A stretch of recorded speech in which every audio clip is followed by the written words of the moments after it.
Hi guys, ENO is basically used to reduce bloating and gas, no? But in this video, we are going to make extremely soft and spongy Rava Idli using ENO. So ENO salt is a fruit salt which is citric acid and sodium bicarbonate together. It is also same like cooking soda. And yes, it's completely safe to use ENO in this recipe as long as you consume it once in a while.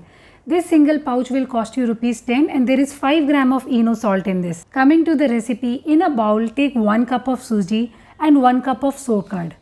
Add sour curd and mix it well. Here goes half a cup of water. We are going to use 1 cup of water but little by little. First half cup, mix it well, and then half cup water, again mix it well. Allow this batter to rest for 10 minutes. In the meanwhile, heat idli cooker with water and grease idli plates.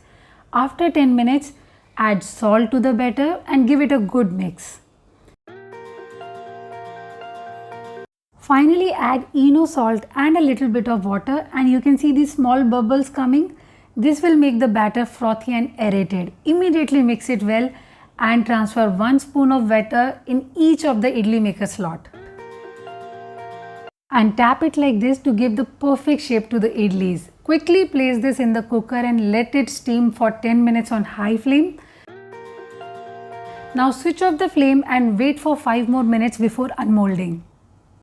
Now you see how easily the idlis are coming out. Your idlis are also going to be like this, but you should note few points that you mix the ENO only when you are about to place idlis in the cooker, otherwise idli will not turn out soft.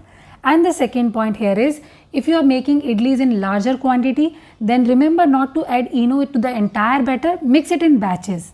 And the third point is ratio, 1 cup of suji, 1 cup of curd and 1 cup of water.